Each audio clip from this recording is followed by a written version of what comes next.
Good morning. Stock 2020 में आप सबका स्वागत है। मैं हूं आशीष वर्मा और रोज की तरह मेरे साथ जुड़े हुए नीरज बाजपेयी। नीरज जी हाय, गुड मॉर्निंग। Good morning. सबसे पहले देखते हैं किस तरह की ग्लोबल पिच पे आज का ये मैच होने वाला है और पिच बेहतर है। अमेरिका से हम क्यूज लेते हैं और अमेरिकन मार्केट में डाउ आपकी स्क्रीन पर 619 अंक का उछाल।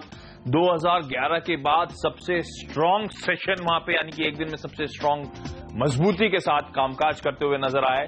इनफैक्ट आपको याद होगा पिछले 6 दिनों से लगातार अमेरिकन मार्केट दबाव में थे। इस बीच वहां के तमाम इंडेक्स जो थे वो करेक्शन टेरिटरी, करेक्शन जोन में चले गए थे। इस उछाल के बाद कल के एसएनपी तो उस करेक्शन जोन के बाहर आ चुका है और बाकी डाउ और नैस्डैक बेहद करीब है। तो बहुत स्ट्रांग मोमेंटम था। सवाल बड़ा हो सकता है कि एक डेड कैट बाउंस था, शॉर्ट कवरिंग ड्रिवन रैली थी, क्या आप लोगों को भरोसा आ गया है? वो जवाब तो खैर हमें जब हम कुछ दिन के ट्रेड्स देखेंगे तो शायद पता चलेगा, अभी तो कहना बड़ा मुश्किल है। लेकिन क्यों आई थी तेजी? फेडरल रिजर्व के एक ऑफिशियल की तरफ से स्टेटमेंट्स आए कि शायद सितंबर में दरें न बढ़ती हुई नजर आए। ऐसे ही उन्होंने इंडिकेशंस दिए। ग्लोबल वॉलेटिलिटी चीन को लेकर शायद अगर ये वाकई होना है, इसीलिए हमने देखा मोमेंटम आया। वहां पे व्हाइट गुड्स के जो आंकड़े आए वो बड़े सरप्राइजिंग थे, उसमें अच्छा पॉजिटिव साइड में बिल्डअप देखने को मिला है। तो वो कुछ आंकड़े थे जिसके चलते शायद मंदी के सौदे करते हैं। यूरोप लाल निशान में 1-1.5% के आसपास की कमजोरी इसीलिए क्योंकि कल आपको याद होगा मैंने हाईलाइट करा था कि 4-5% के आसपास की मजबूती के साथ वो मार्केट बंद हुए थे, जबकि यूरोप के बंद होने के बाद डाउन में एक तगड़ा करेक्शन आ गया था। तो शायद उसी की तर्ज पे हमने कल यूरोपियन मार्केट्स में एक अच्छे मूव्स के बाद करेक्शन आता हुआ देखा है। तो ज्यादा चिंता की बात एटलीस्ट यूरोप से नजर नहीं आती, वो लाल निशान से नजर नहीं आती, क्योंकि यूएस में बहुत स्ट्रांग सेशन था, तगड़ा मोमेंटम था, जिनके हाईस पे कल क्लोज हुए। एशिया रिस्पॉन्ड करता हुआ, तमाम मार्केट हरे निशान पे। इस समय शांघाई 60-61 अंक की मजबूती दिखा रहा है, हालांकि पलक झपकते बदल सकती है, लेकिन इस समय हरे निशान के साथ कामकाज हो रहा है। और एसजीएक्स निफ्टी भी दर्शा रहा है कि इंडियन मार्केट की शुरुआत एक अच्छे पॉजिटिव नोट ऑलमोस्ट 1% प्लस के गेंस के साथ शायद हो। नीरज जी, ऐसे में मोड तो कुछ तो बदला है ग्लोबल ट्रेड में। आज एक्सपायरी का दिन है, क्या रणनीति होगी? काफी इंटरेस्टिंग होगा। एक्सपायरी है और जिस तरीके से ग्लोबल क्यूज दिख रहे हैं उससे लगता है कि बहुत ज्यादा जहां शॉर्ट थे वो थोड़ी सी शॉर्ट कवरिंग देखने को मिलेगी। लेकिन सवाल वही कि कल भी 2300 करोड़ की एफआईआई की तरफ से इक्विटीज में बिकवाली हुई है। ऐसा नहीं है कि उनको मालूम नहीं था कि यूएस में क्या चल रहा है। तो सेलेक्टर्स को ऐसा लगता है कि ट्रेडिंग के लिहाज से तो दिन आपका आज बेहतरीन होने वाला है, क्योंकि ऊपर नीचे दोनों साइड में आपको बहुत अच्छे मौके मिलेंगे। तो स्ट्रेटजी मिक्स रखनी चाहिए। लॉन्ग साइड में भी आपको अपॉर्चुनिटी मिलेगी, बहुत ज्यादा जहां शॉर्ट्स है वो कवर होते हुए दिखेंगे तो ऊपर की तरफ आएंगे। लेकिन बेहद कॉशियस ट्रेड करें, क्योंकि भारतीय बाजारों के लिए भी चीजें बदल जाएंगी एकदम से, ये कहना बहुत मुश्किल है। लेकिन लॉन्ग साइड का बायस होगा, लेकिन 2-3 शॉर्ट के स्टॉक भी होंगे।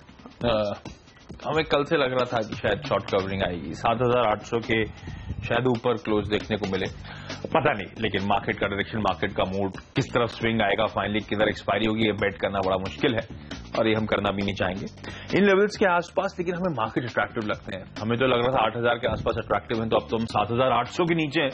तो ऑब्वियस अगर आपको कुछ चीज ऊपर अट्रैक्टिव लग रही थी, इस प्रेशर के बाद अट्रैक्टिव है और इंडिया स्टोरी अभी भी इंटैक्ट है। ग्लोबल वॉलेटिलिटी कितना डाउनसाइड लाएगी वो कहना मुश्किल है। तो शायद निबलिंग के मौके, यानी कि हल्की हल्की खरीदारी करने के मौके। 100 रुपए लगाने थे मुझे, आज तक 10 रुपए कमिट कर दूं। कल एक और बाउंड कमजोरी का आता है, 7700 की तरफ मूव करते हैं, 10 रुपए और कमिट कर दूंगा मैं। तो वो रणनीति शायद इस समय बेहतर हो सकती है। खरीदारी करने के तो मौके दे रहा है इंडियन मार्केट। निबलिंग इसीलिए क्योंकि मुझे पता नहीं कि 7800 पे रुक जाएगा या फिर 7400 या 7200 तक गिर सकता है मार्केट, कहना बड़ा मुश्किल है। इसलिए कुछ ऐसे स्टॉक्स हाईलाइट करें हमने जो हमें पसंद आते हैं, जिनमें शायद हल्की खरीदारी करी जा सकती है। इन तमाम स्टॉक्स में ये भी कहना मुश्किल है कि डाउन साइड खुलते हुए और नजर आएंगे नहीं आएंगे, इसलिए निबलिंग कर सकते हैं इन तमाम स्टॉक्स में। तो 10 के 10 आज इंटरेस्टिंगली खरीदारी करने की सलाह। लॉजिक है निबलिंग करने का, यानी कि हल्की खरीदारी करके चलने का। नीरज जी, शुरुआत कहां से? बैंक ऑफ बड़ौदा के साथ शुरुआत करेंगे और यहाँ पे सेलेक्टर्स को लगता है खरीदारी की मौके हैं आपके पास। कल स्टॉक में थोड़ी वीकनेस देखने को मिली थी। पीएसयू सेगमेंट में सबसे मजबूत बैंक यही दिखता है और जब से मैनेजमेंट चेंज हुआ उसके बाद लगातार इसमें रैली देखने को मिली है। तो बेकार ट्रेडिंग का एक नजरिया होना चाहिए इसमें। एक्सपायरी इस वजह से लगता है कि थोड़ी सी जो हाल फिलहाल में शॉर्ट्स बने 212 का इसने हाई देखा है, वहां से काफी करेक्ट हुआ है, तो इसमें एक बाउंस बनता है। 188 के लक्ष्य के साथ आप इसमें खरीदारी करके चल सकते हैं। 175 पे स्टॉप लॉस रखें। आईआरबी इंफ्रा अगला स्टॉक होगा। यहाँ पे भी सेलेक्टर्स को लगता है कि एक अच्छी शॉर्ट कवरिंग देखने को मिलेगी। दूसरा, इसमें कल एक बड़ी खबर आई, सरकार की तरफ से कहा गया कि जो तमाम रोड प्रोजेक्ट्स वाली कंपनियां हैं उनके लिए राहत ये है कि अब जो भी वो प्रोजेक्ट बनाती हैं, चाहे वो बीओटी के तहत बनाए या दूसरे प्रोजेक्ट, उसको 2 साल बाद उसमें अपने स्टेक को ऑफलोड कर सकती, जो अभी तक नहीं कर सकती थी। तो इससे एक बड़ा पॉजिटिव ये होगा कि कंपनियों को थोड़ा सा फाइनेंशियल रिलीफ मिलेगा, क्योंकि एक प्रोजेक्ट में पैसा फंसने के बाद दूसरे प्रोजेक्ट में पैसा लगाने के लिए उनको जो इक्विटी चाहिए वो अपने इस प्रोजेक्ट को ऑफलोड करके वो हासिल कर सकती है। लंबी डिमांड भी थी, सेलेक्टर्स को लगता है ये भी बड़ा पॉजिटिव है तमाम रोड कंपनियों के लिए। IRB इंफ्रा 230 का लक्ष्य होगा, 216 पे स्टॉप लॉस। आशीष, फोकस खरीदारी पर है। कुछ दिग्गज ऐसे स्टॉक्स जो हमें अट्रैक्टिव लगते हैं जहां पे शायद हल्की खरीद करी जा सकती है। हमारे एक्सपर्ट्स मानते हैं एक तो वो काउंटर है ICICI बैंक। इस कमजोरी से पहले, इस गिरावट से पहले वैसे ही एक रैंक अंडर परफॉर्मर था, रीजिक चल रहा था कारोबार का, शायद उसका इम्पैक्ट था इस कंपनी के स्टॉक प्राइस पर, लेकिन अब भी एक काउंटर तगड़े करेक्शन दिखा चुका है। इनफैक्ट 278 हमें तो 300 के आसपास के लेवल से बेहद अट्रैक्टिव लगता था, अगर आपको याद हो, एक दो बार हाईलाइट भी कर चुके थे हम। अब तो और भी नीचे, कहीं नीचे लुक्रेटिव लेवल्स पे नजर आता है। निबलिंग यानी कि हल्की खरीदारी करने के मौके दे रहा है। एक अच्छा बैंक है जिसमें हमें लगता है जल्दी अच्छे स्मार्ट मूव्स अपसाइड में देखने को मिल सकते हैं। आज के लिए लेवल्स आपकी स्क्रीन पर, ये ट्रेडिंग के लिहाज से लेवल्स हैं आपकी स्क्रीन पर। टाटा मोटर्स का DVR, कल भी हमने इसको लिया था पोर्टफोलियो में। कल तो मेरे ख्याल से डिपेंडेबल के तौर पर उतारा था, तब भी हमें लगा था खरीदारी करने के मौके हैं। कल भी अच्छा मूव इस काउंटर ने हमें दिया। टाटा मोटर्स भी और टाटा मोटर्स का DVR, इनफैक्ट ऐसा कुछ नहीं कि ordinary share, differential voting rights के शेयर ज्यादा कौन से पसंद आते हैं। DVR इस समय तो सिलेक्टिवली सिंगल हैंडेडली हमने इसीलिए चुना है क्योंकि टाटा मोटर्स के ऑर्डिनरी स्टॉक से अंडर परफॉर्मेंस है। अगर आपने देखा हो, परसों भी जिस तरह का तगड़ा उछाल टाटा मोटर्स में आया था, टाटा मोटर्स DVR ने वो मैचअप रैली नहीं दिखाई थी।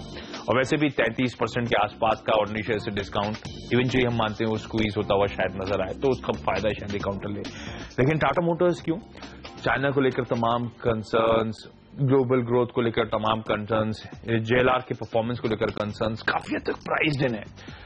हालांकि ये स्टॉक, ये ध्यान रखें, 350 पे अच्छा लगने लगा था, 300 पे अच्छा लगने लगा था, 226 पे आ गया। इतनी स्ट्रांग पिटाई हुई है इस काउंटर की। तो डाउनसाइड कितने हैं ये कहना इस समय भी मुश्किल काम है, लेकिन अट्रैक्टिव है। वैल्यूएशन वाइज तो स्क्रीनिंग अट्रैक्टिव लगता है, पर किस हद तक पिटाई हुई कहना मुश्किल है, इसलिए निबलिंग है। लेकिन आज के लिए हमें लगता है ये काउंटर वैसे भी मोमेंटम दिखा सकता है। ट्रेडिंग के लिहाज से 233 तक के लेवल तक यहाँ पे अप्रोच करें। और इसी के साथ वक्त हम दोनों की टीम्स के डिपेंडेबल खिलाड़ी जानने का।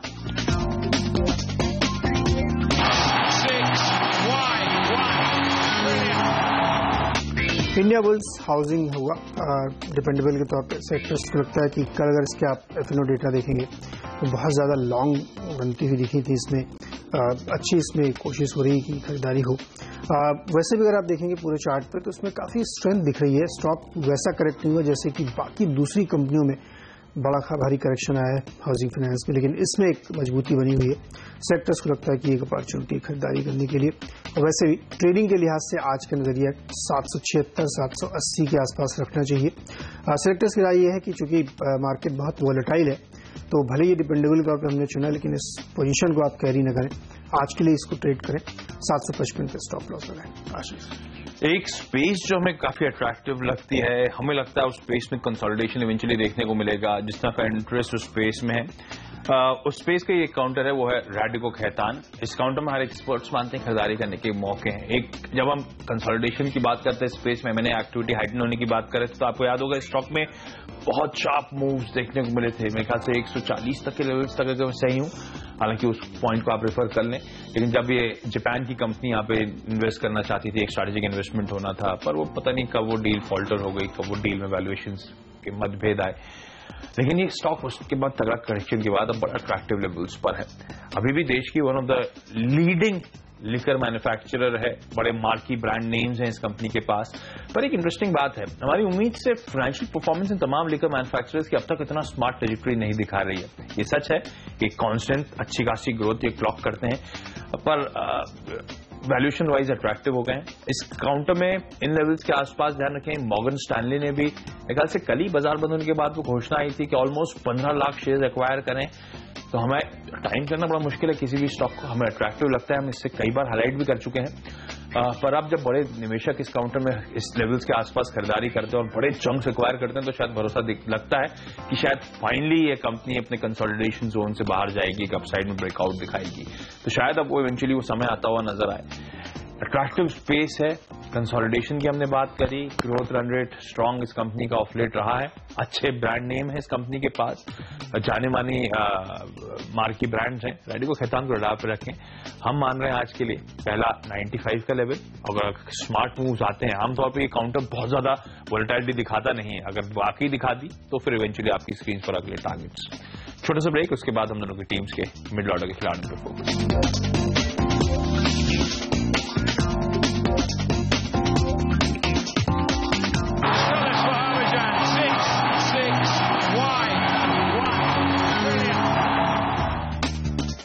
मिडिल ऑर्डर में कुछ बिकवाली वाले स्टॉक होंगे। पहला होगा टाटा स्टील और यहाँ पे सेलेक्टर्स को लगता है कि वीकनेस जो लगातार बनी हुई है वो आगे भी जारी रहेगी और आज की उछाल में शॉर्ट करने के आपके पास मौके होंगे। बहुत वीक है काउंटर ये, टेक्निकली भी फंडामेंटली भी। तो सेलेक्टर्स को लगता है कि अगर कोई बाउंस आता है तो आपके लिए शॉर्ट की अपॉर्चुनिटी होगी। 206 के लक्ष्य के साथ इसमें बिकवाली करके चले, 218 पे स्टॉप लॉस रखें। ब्रिटानिया अगला स्टॉक होगा। फंडामेंटली सेक्टर्स को बहुत पसंद है स्टॉक, लेकिन बीच में काफी तेजी से जो ऊपर गया तो इस वजह से इसमें करेक्शन आ रहा है। 3200 रुपए तक स्टॉक चला गया था और वहां से करेक्ट काफी तेजी से हुआ है। तो इसमें भी वही पैटर्न बनता हुआ दिख रहा है कि जो भी शॉर्ट आएगा वहां, जो भी लॉन्ग पोजीशन बनेगी या उछाल देखने को मिलेगा, वहां पे आपको शॉर्ट की अच्छी अपॉर्चुनिटी यहां पे बनती हुई दिख रही है, क्योंकि हमें ऐसा लगता है कि जो तेजी बनेगी वो सस्टेन करना उसके लिए मुश्किल होगा, खासतौर पर इस स्टॉक के लिए। तो यहाँ पे भी आप बिकवाली करके चल सकते हैं। उछाल आएगा तो वहां पे मौका होगा। 2800 का लक्ष्य होगा नीचे की तरफ और स्टॉप लॉस के लिए 2900 पे रखें अपना पॉइंट। साथ ही BHEL बेहद कमजोर ये भी काउंटर था, क्योंकि जब से रिजल्ट आए उसके बाद से इसमें कंटिन्यूअस करेक्शन आपको देखने को मिला होगा। बीच बीच में छोटे छोटे जो स्पर्ट्स आते थे वहां पे शॉर्ट्स बने। कल भी 2-3% के स्टॉक ऊपर हुआ था विदाउट एनी रीजन। आज हमें लगता है कि इसमें फिर से एक करेक्शन बनता हुआ दिखेगा। गैप अप होता है तो बहुत बेहतरीन मौका होगा आपके लिए शॉर्ट करने के लिए। 231 का टारगेट होना चाहिए, 243 का स्टॉप लॉस। फोकस खरीदारी पर है, हम हाईलाइट करते हैं निबलिंग कहां पे करना चाहेंगे, कौन से स्टॉक्स हमें पसंद आते हैं। उसी कड़ी में अब हम मिड कैप स्पेस पे फोकस करना चाहेंगे, जहां पे कई सारे ऐसे स्टॉक्स हैं जो हमें अट्रैक्टिव लगते हैं, पर इस समय क्योंकि मिड कैप्स में डाउन साइड रिस्क काफी ज्यादा है, काफी सिग्निफिकेंट। अगर मार्केट्स में एक और बाउट ऑफ करेक्शन आता है, एक और बाउट ऑफ वीकनेस आती है तो इसीलिए निबलिंग करने की सलाह है। सबसे पहले पेन्नार इंडस्ट्रीज। एक तो वैल्यू अनलॉकिंग का पोटेंशियल अलग कहानी है। ये कंपनी धीरे धीरे अपने आप को बड़ा स्मार्टली स्पेशलिटी स्टील की तरफ जो मूव कर रही है। स्ट्रांग ऑर्डर्स इस कंपनी ने बैक करे, नया मैनेजमेंट काफी स्ट्रांग स्मार्ट है। इस कंपनी को रडार पे रखें, अट्रैक्टिव है। अपने रिसेंट हाई से तो बहुत स्ट्रांग करेक्शन इसने भी दिखाया है और सरप्राइजिंग था वो करेक्शन जब इस कंपनी के लिए आया था। हमें लगता है खरीदारी, और आज के लिए तो लेवल्स आपकी स्क्रीन पर। इसके अलावा दूसरा स्टॉक जो हमारा एक लॉन्ग टाइम फेवरेट रहा है वो है सिंटेक्स इंडस्ट्रीज। अच्छा, इसमें भी करेक्शन हम एक्सपेक्ट नहीं करते इतना स्ट्रांग आएगा, लेकिन मेरे ख्याल से काउंटर अब 90 रुपए के आसपास आ चुका है। इस लेवल्स के आसपास बेहद अट्रैक्टिव है। सिंटेक्स इंडस्ट्रीज में वो FCCB कन्वर्जन, उसके चलते रिलेटेड जो सेल ऑफ था वो ऑलमोस्ट अब डिसिपिटेट होगा, यानी खत्म होता हुआ शायद आपको नजर आए, क्योंकि लास्ट ट्रांच की बात करी जा रही थी FCCB 20 की, वो एक बार खत्म हो जाए तो हमें लगता है ये स्टॉक स्ट्रांग रीरेटिंग दिखाता हुआ शायद आपको नजर आए। बेहद स्ट्रांग बिजनेस मॉडल है, हम कई बार हाईलाइट कर चुके हैं। इसकी टंकियां तो हम सब देखी हैं, इस्तेमाल करी हैं, पड़ोसियों क्या देखी हैं, अपनी छत पे देखी हैं। बहुत स्ट्रांग ब्रांड नेम है, बहुत स्ट्रांग बिजनेस है। सरकार के तमाम इनिशिएटिव्स को लेकर कई ब्रोकरेजेस ने हाईलाइट करा है किस तरह से इस कंपनी का आउटलुक इंप्रूव होगा। कच्चे तेल में जो स्लाइड आ रहा है, बहुत बड़ा बेनिफिशियरी ये कंपनी हो सकती है, इसीलिए हमें अट्रैक्टिव लगती है। पर वो FCCB के बाउट्स ऑफ सेलिंग के चलते हमें लगता है इस समय निबलिंग के मौके हैं। डाउनसाइड बहुत ज्यादा नजर नहीं आती, एटलीस्ट इस समय हमें लगता है खरीदारी करें। ये काउंटर भी अब रीसेंट करेक्शन के बाद अब कुछ स्टेबिलिटी के पहले इनिशियल साइंस दिखा रहा है। अगर हाँ तो शायद आसानी से 94 तक आपको जाता हुआ नजर आए। अगला काउंटर भी इंटरेस्टिंग है, जैन इरिगेशन। इस काउंटर में भी यार एक्सपर्ट्स मानते हैं खरीदारी करने के मौके ढूंढने चाहिए। यहाँ का भी करेक्शन हमारी उम्मीद से कहीं ज्यादा है। जैन इरिगेशन में भी बहुत शार्प करेक्शन पे रिसेंट हाई से आया है।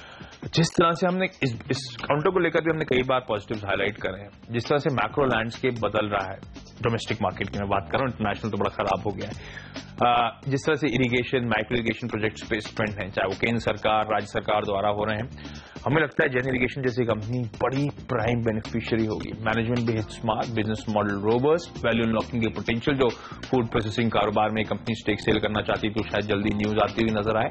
ये सब पॉजिटिव स्टैकअप हो रहे हैं इस कंपनी के अगेंस्ट और स्टॉक प्राइस अट्रैक्टिव है, रिस्क रिवॉर्ड फेवरेबल नजर आता है। आज के लिए 59 तक के लेवल्स तक अप्रोच करें, निबलिंग करने की तमाम काउंटर्स शायद मौके दे रहा है, लेकिन कॉशियस और अपने फाइनेंशियल एडवाइजर से बात करके ही। इसी के साथ वक्त तो चला हम दोनों की टीम्स के प्री-हिट खिलाड़ी जानने का। Tagore infra road project company gamer India है और सेलेक्टर्स को लगता है कि यहाँ पे भी एक अच्छा मोमेंटम बनता हुआ आपको दिखेगा उन खबरों के चलते, जिनकी वजह से ऐसे तमाम रोड प्रोजेक्ट्स को फायदा होगा। जैसे हमने शुरू में आपको बताया कि सरकार ने जो फैसला लिया है कि 2 साल कंप्लीट होने के बाद प्रोजेक्ट अपनी इक्विटी अपलोड कर सकते हैं, जिससे दूसरे प्रोजेक्ट के लिए फंड रेजिंग में आसानी हो। तो उसी कैटेगरी में ये भी आता है। सेक्टर्स को लगता है कि इसके सामने थोड़ा फाइनेंशियल दिक्कतें ज्यादा, इसलिए इसके लिए ये खबर ज्यादा पॉजिटिव लग रही है। 17 के लक्ष्य के साथ खरीदारी करें, 14.50 पे स्ट्रिक्ट स्टॉप लॉस लगाए और कोई भी पोजीशन तैयारी न करें।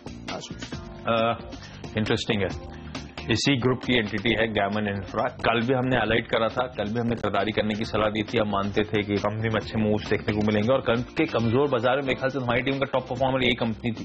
हालांकि टॉप परफॉर्मर 3-3.5% के रिटर्न लेके आई बस, लेकिन यही टॉप परफॉर्मर थी। हमें लगता है अभी भी खरीदारी करने के मौके हैं, क्योंकि कल जो कदम उठाए गए, जैसे नीरज भी हाईलाइट करें, कल की कैबिनेट की बैठक में 2 साल में आसानी से प्रोजेक्ट से एग्जिट मिलना, एग्जिट रूट ईजी कर देना तमाम इंफ्रा डेवलपर्स के लिए। ध्यान रखें, गैमन इंफ्रा और इसकी पेरेंट डेट के या फिर कर्ज के बोझ से जूझ रही है। लगातार वैल्यू लॉकिंग करने की कोशिश थी, तमाम रोड इंफ्रा प्रोजेक्ट्स में स्टेक सेल करने की बातचीत और तमाम अटकलें रिपोर्ट की गई हैं। ये जो मूव्स हैं कल के इन स्पेसिफिक कंपनी के लिए बड़े पॉजिटिव हैं और ये कंपनी तो खासतौर पे पीपीपी प्रोजेक्ट्स के लिए जानी जाती है। हमें लगता है गैमन इंफ्रा को रडार पे रखें। रिस्क रिवॉर्ड इन लेवल्स पे फेवरेबल है, ऑलमोस्ट 10 रुपए के किसिंग डिस्टेंस के आसपास ही काउंटर कामकाज कर रहा है।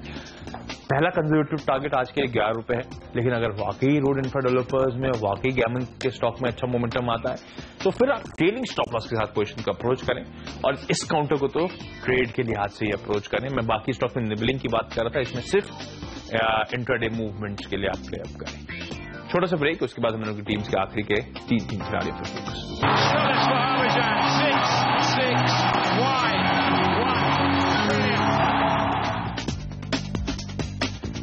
ब्रेक के बाद आपका स्वागत है और वक्त है आखिरी के 3 खिलाड़ियों पे फोकस करने का। कुछ स्टॉक्स जो पसंद आ रहे हैं उस कड़ी में एक स्टॉक है कोल इंडिया। हमें तो एक्चुअली तो बड़े एग्रेसिव टारगेट्स नजर आते हैं इवेंचुअली इस काउंटर में, लेकिन इस रीसेंट करेक्शन में शायद खरीदारी करने के मौके हैं।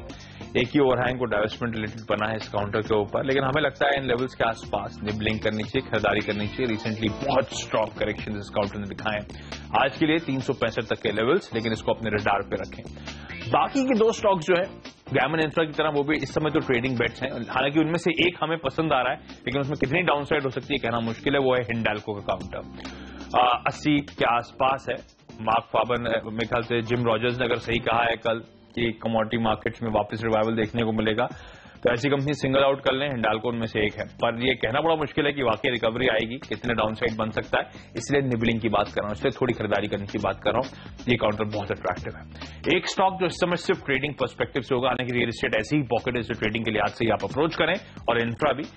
डीबी रियल्टी एक काउंटर है। इंटरेस्टिंगली आपने रिसेंटली बड़ी smart short covering driven rally देखी होगी India real estate, DLF, HDI, इन तमाम काउंटर्स में।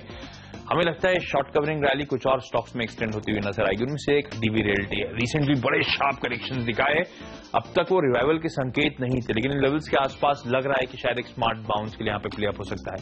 आज के लिए लेवल्स आपकी स्क्रीन पर। नीरज जी, आपके आखिरी के 3 खिलाड़ी। पावर ग्रिड, यहाँ पे खरीदारी करिए, काफी पोजीशंस इसमें लॉन्ग साइड की बनती दिख रही थी, इसलिए सेक्टर से लगता है ट्रेडिंग बेट हो सकती है। 137 का लक्ष्य होना चाहिए। हैवेल्स, ये एक काउंटर सेक्टर्स को लगता है कि काफी ज्यादा इसकी ऑलरेडी पिटाई हो चुकी है, बहुत कमजोर है। ताजा जो सीएलएसए रिपोर्ट आई है 450 तक के लक्ष्य इसमें दिए जा रहे हैं। उनका मानना है कि खरीदारी करके चलें, क्योंकि डाउनसाइड बहुत ज्यादा नहीं है, और अगर थोड़ी बहुत भी रिवाइवल बनती है तो ऐसे स्टॉक्स में नजर रहनी चाहिए जो बहुत ज्यादा कमजोर हो चुके हैं। 270 के लक्ष्य के साथ हैवेल्स में खरीदारी करें। जुबिलेंट इंडस्ट्रीज कल का टॉप परफॉर्मर 7% ऊपर बंद हुआ था कमजोरी वाले बाजार में भी। सेक्टर्स लगता है यहाँ पे खरीदारी करनी चाहिए। अभी भी इसमें जबरदस्त तेजी की गुंजाइश यहाँ से बनी हुई है। 285 का लक्ष्य होना चाहिए, 266 पर स्टॉप लॉस। तो इसी के साथ स्टॉक 2020 में इजाजत दीजिए, लेकिन आप कहीं मत जाइए। ब्रेक के तुरंत बाद आशीष और अनिल लेके आएंगे मार्केट काउंटडाउन, और सीएनबीसी बाजार पर होगा मॉर्निंग टिकर।